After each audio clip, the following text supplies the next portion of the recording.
Hello everyone, my name is Anish Sharma. आज से मैं वीडियो का एक नया सेशन शुरू करने जा रहा हूँ जिसमें आपको नियर अबाउट 5 मिनट्स की वीडियोस मिलेंगी, शॉर्ट वीडियोस होंगी और इसमें काफ़ी ज़्यादा इन्फॉर्मेशन आपके साथ शेयर की जाएगी। देखिए, मैं आप सबके टाइम की इज़्ज़त करता हूँ और मुझे पता है कि time is very important in life. तो जितनी शॉर्ट वीडियोज़ रहेंगी और जितनी वैल्यूएबल वीडियोज़ रहेंगी उतनी ज़्यादा वो वीडियोज़ जो होंगी वो आपके लिए प्रोग्रेसिव और इम्पोर्टेंट साबित होंगी। ठीक है, तो मेरा इन वीडियोस में जितनी भी आगे आने वाली वीडियोस हैं इनमें मेरा यही फोकस रहेगा कि मैं जो वीडियोस बनाऊंगा वो शॉर्ट होंगी और इन्फॉर्मेटिव होंगी। तो आज से मैं ये वीडियो सेशन स्टार्ट कर रहा हूँ और आज का जो टॉपिक है वो इंडिया जापान मैरीटाइम एक्सरसाइज के ऊपर है। सबसे पहले अगर मैं इंडिया और जापान की बात करूँ तो इंडिया और जापान के जो रिलेशन है वो काफ़ी ज़्यादा पुराने हैं। ठीक है, हमारे इंडिया और जापान के बीच में ट्रेड एग्रीमेंट्स हैं। ठीक है, इंडिया और जापान की अगर मैं ट्रेड की बात करूं तो 20 बिलियन US डॉलर का ट्रेड होता है इंडिया और जापान के बीच।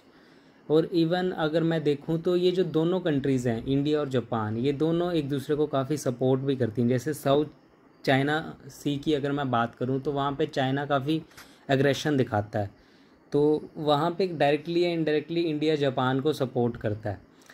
इंडिया और जापान के बीच में डिफेंस डील्स भी हैं, बट बेसिकली अगर ये चीज़ जो मैं आपके साथ शेयर करने जा रहा हूँ ये है कि जापान ने अमेरिका के साथ भी डिफेंस डील साइन की हुई है, जिसमें अगर जापान के ऊपर कोई भी कंट्री अटैक करती है तो उसका मतलब है अमेरिका के ऊपर अटैक हुआ, तो अमेरिका पूरी तरह उस कंट्री के ऊपर हावी हो जाएगा।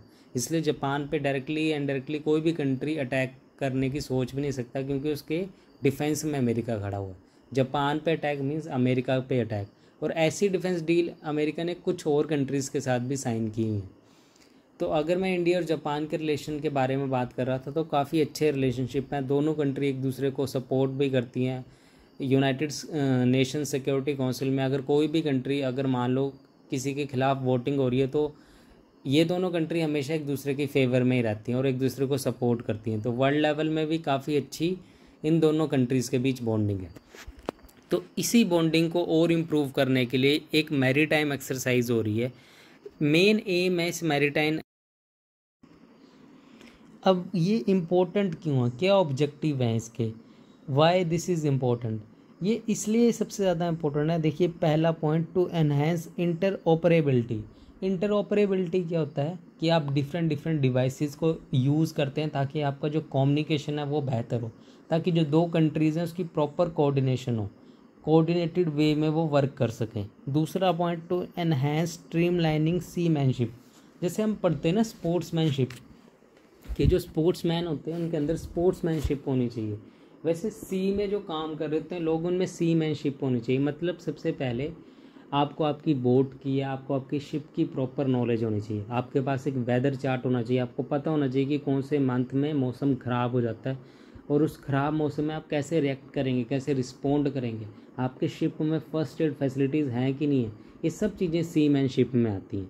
तीसरा पॉइंट है कि कम्युनिकेशन बेहतर होना चाहिए। ऑब्वियसली जब एक्सरसाइज होती है तो आपके बीच में कम्युनिकेशन बेहतर होना चाहिए। अगर कम्युनिकेशन मिसमैच कर गया तो कोई ना कोई हादसा भी हो सकता है, इसलिए प्रॉपर कोऑर्डिनेशन, प्रॉपर कम्युनिकेशन भी ज़रूरी है। और सेफ़ और सिक्योर इंटरनेशनल शिपिंग होनी चाहिए। ठीक है, और साथ साथ ट्रेड बढ़ना चाहिए। देखो, मैंने शुरू में बात की थी कि इंडिया और जापान का 20 बिलियन डॉलर का US डॉलर का ट्रेड है, तो ट्रेड को और इम्प्रूव करेंगे। देखो, पहले लैंड से ट्रेड होता होगा या एयर से, एयर की मतलब हम बोलते हैं ना, जैसे इंडियन एयरलाइंस है वैसे जापान एयरलाइंस भी हैं, तो एयरलाइंस की हेल्प से भी ट्रेड होता था। ओशन का भी यूज़ किया जाता था ट्रेड के लिए, बट इतना ज़्यादा इंडिया और जापान का ट्रेड सी मोड से देखा नहीं गया था। बट इस एक्सरसाइज से कम्युनिकेशन को तो इम्प्रूव करा जाएगा, ट्रेड को भी और बेहतर बनाया जाएगा ताकि कंट्री के बीच में कोऑर्डिनेशन और कम्युनिकेशन और प्रॉपर हो सके। अगर मैं फ्यूचर की कुछ एक्सरसाइजेस की अगर मैं बात करूं तो एक तो आएगा ये इंडिया थाईलैंड कॉरपोरेशन, इसके बीच में भी एक मैरीटाइम एक्सरसाइज होने वाली हैं। एक कोनकन शक्ति है, एक सिम्बैक्स है।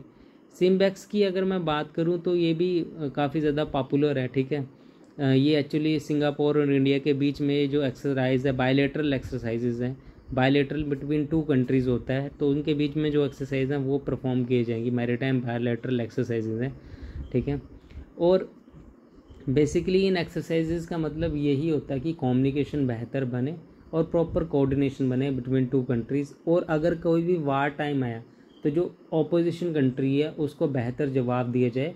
अगर दो कंट्रीज़ के बीच में कोऑर्डिनेशन अच्छा होगा तो वो अपने एनिमी को बेहतर जवाब दे सकती हैं और एक स्ट्रॉन्ग बॉन्डिंग बनती है बिटवीन टू नेशंस। तो यही थी आज की वीडियो। आई होप आपको ये वीडियो पसंद आई होगी। अगर आपको ये वीडियो पसंद आ रही है तो आप इसे लाइक करें और अपने फ्रेंड्स के साथ शेयर भी कर सकते हैं।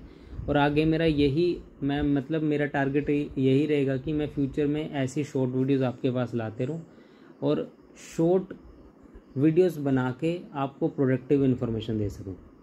So thanks for listening. God bless you all.